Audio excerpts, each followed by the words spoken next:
জলের তরে আত্রেইর কংক্রিটের ড্যাম ভেঙে যাওয়ার ঘটনায় ঠিকাদার সংস্থার বিরুদ্ধে থানায় এফআইআর দায়ের করল সেচ দপ্তর।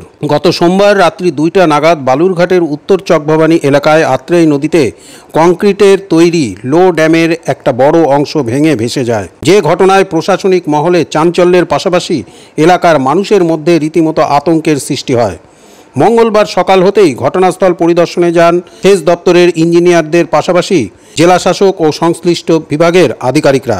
এলাকার সাংসদ তথা কেন্দ্রীয় মন্ত্রী সুকান্ত মজুমদারও ঘটনাস্থলে পৌঁছে পরিস্থিতি পরিদর্শন করেন। তিনি অভিযোগ করে বলেন যে আত্রেইর বুকে এমন ড্যাম নির্মাণ সম্পূর্ণ অপরিকল্পিত। কয়েকদিন আগেই এই ড্যামের একটা অংশ অর্থাৎ বাঁধের অংশ সেটি ধস নামে এবং তার ফলে ড্যামের সেতুও ভেঙে যায়। আর সোমবার রাত্রি 2টার সময় সেই ড্যামের কংক্রিটের অংশ রীতিমতো ভেঙে গিয়েছে। প্রায় 100 ফিটের মতন দীর্ঘ অংশ এটা ভেঙে যাওয়ায় দুই পারে রীতিমতো একটা আতঙ্কের সৃষ্টি। আগে এই বাঁধ ভেঙে গেছিলো, এই দিয়ে দ্বিতীয়বার এই বাঁধ ভাঙলো। তার মূল কারণ হচ্ছে চরম দুর্নীতি, যেটা আমি বিভিন্ন মাধ্যম থেকে মিডিয়ার মাধ্যম থেকে খবর পেয়েছি যে এটাতে প্রায় 34-35 কোটি টাকা নাকি খরচ করা হয়েছে। কিন্তু আপনি যে কোনো সাধারণ ব্যক্তিকে জিজ্ঞেস করুন, কেউ বলবে না যে এখানে 34-35 কোটি টাকার কোনো কাজ হয়েছে। এই দিয়ে দ্বিতীয়বার ভাঙলো এবং তারপরে এমন পরিস্থিতি যে এদিক দিয়ে মাটি কাটতে কাটতে হয়তো জল ভিতরে ঢুকে যাবে, এরকম পরিস্থিতি তৈরি হচ্ছে।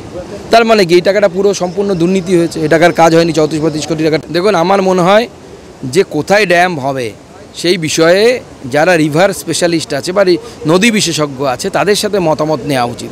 না, অবশ্যই আমি তদন্ত দাবি নয়, আমি চিঠি লিখব ডিএমকে যে তদন্ত করার জন্য এই কাজের, এবং ডিএম এফআইআর করুক আর্থিক তছরূপের। আমি গ্যারান্টি দিচ্ছি যে সেটা ইডিকে দিয়ে ইনভেস্টিগেট করিয়ে, যদি এফআইআর করে ডিএম, আমি ইনভেস্টিগেট করিয়ে কারা চুরি করেছে তার ব্যবস্থা করব।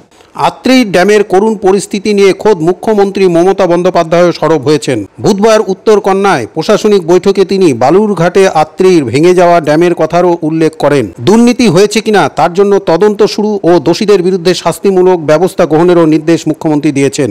দক্ষিণ দিনাজপুরে আত্রেই নদীর যে বাঁধটা ভেঙেছে, আপনাদের বুঝতে হবে আমাদের কাজটা প্রবলেম হয়েছে তার কারণ ওখানে একটা অনেক 4-5 বছর আগে আমাদের একটা বর্ডার কান্ট্রি, আমি নাম বলছি না, দুটো কান্ট্রি মিলে একটা ড্যাম তৈরি করে। সেটা আমরা বারবার ভারত সরকারকে জানিয়েছি। ফলে আত্রেই নদীর জল ওখানকার সাধারণ মানুষ পায় না, বালুরঘাটের মানুষ, দক্ষিণ দিনাজপুরের মানুষ।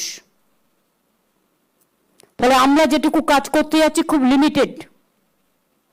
তা সত্ত্বেও যেটা ভেঙেছে তার জন্য শাস্তিমূলক ব্যবস্থা নেওয়া হয়েছে, এনকোয়ারির অর্ডার দেওয়া হয়েছে এবং কাজটা ইমিডিয়েট করার কথা বলা হয়েছে। এটা তৈরি হচ্ছে অলরেডি ইডিএম রিপোর্ট দিয়ে দিলেন, ওনাকে পাঠিয়েছেন অলরেডি। আমি নিজে মানস ভূঁইয়ার সঙ্গে কথা বলেছি, মানস ভূঁইয়া ব্যবস্থা নিচ্ছে। যারা এই ড্যামটা এর আগে কাজ করেছে কন্ট্রাক্টর ইনক্লুডিং কিছু অফিসার, তারা সাসপেন্ডেড হবে এবং কন্ট্রাক্টরকে শোকষ্ট করতে হবে, তার বিরুদ্ধে এফআইআর হচ্ছে। কাজে এগুলো ব্যবস্থা নেওয়া হচ্ছে আর ড্যামটাকে আমরা আবার নতুন করে দিচ্ছি। মুখ্যমন্ত্রীর সেই নির্দেশের পরেই নড়ে চড়ে বসেছে প্রশাসন। বুধবার রাতেই এক্সিকিউটিভ পদমর্যাদার 2 জন, একজন অ্যাসিস্ট্যান্ট ইঞ্জিনিয়ার ও একজন এস্টিমেটর সহ মোট 6 জনকে সাসপেন্ড করা হয়েছে এবং সেচ দপ্তরের উত্তরবঙ্গের চিফ ইঞ্জিনিয়ারকেও শোকজ করা হয়েছে বলে প্রশাসনিক সূত্রে জানা গিয়েছে। অন্যদিকে নিম্নমানের কাজের অভিযোগে ড্যাম নির্মাণকারী ঠিকাদার সংস্থার বিরুদ্ধে বালুরঘাট থানায় বৃহস্পতিবার এফআইআরও দায়ের করা হয়েছে বলে জেলা পুলিশ সূত্রে জানা গিয়েছে। ড্যামটা যখন তৈরি হচ্ছিল তখনই ভারতীয় জনতা পার্টির কার্যকর্তা কর্মীরা এই নিয়ে সরব হয়েছিল। সেখানে প্রশাসনের তরফ থেকে ভয় দেখানো হয়েছিল, তাদেরকে আন্দোলন করতে দেওয়া হয়নি। পুরো নিম্নমানের কাজ হয়েছে, সেখানে 12 mm রডের কোথাও কোথাও কাজ হয়েছে, কোথাও হয়নি। শুধুমাত্র সিমেন্ট বালু দিয়ে একটা ড্যাম তৈরি করার চেষ্টা হয়েছে। কত কোটি টাকা এই জলে গেল, এর পুরো দায়বদ্ধতা রাজ্য সরকারের আছে। সেই জন্য শুধুমাত্র ঠিকাদারের ওপর দোষ চাপালে হবে না। এই ঠিকাদারের কাছ থেকে কারা কারা টাকা খেয়েছে, তৃণমূলে কোন নেতা খেয়েছে, সেগুলো তদন্ত হওয়া উচিত। অবিলম্বে তদন্ত হয়ে তাদের বিরুদ্ধে ব্যবস্থা হোক। শুধুমাত্র আই ওয়াশ করার কোনো কিছু আমরা মানব না। মাননীয় মুখ্যমন্ত্রী মমতা বন্দ্যোপাধ্যায় যে পদক্ষেপ গ্রহণ করেছেন, আমি ব্যক্তিগত এবং আমার দলের তরফ থেকে মনে করি এটা সঠিক পদক্ষেপ নিয়েছেন। কারণ প্রচুর টাকা অর্থ ব্যয়ে রাজ্য সরকারের অর্থে এই ড্যামটা তৈরি হয়েছিল এবং বালুরঘাটের এবং দক্ষিণ দিনাজপুরের আশেপাশের আত্রায়ের চারিধারে যে সমস্ত চাষিরা জমির চাষ করে তারা একটা আনন্দিত হয়েছিল যে শুখা মরশুমে জল ধরে রাখার একটা প্রবণতা যে রাজ্য সরকার দেখিয়েছিলেন, তাতে তারা খুব খুশি হয়েছিলেন। কিন্তু হঠাৎ করে যে বাঁধটা একটু জলস্রোত বেড়ে যাওয়ার ফলে যে ভেঙে যাবে এটা আমরা ভাবতে পারিনি।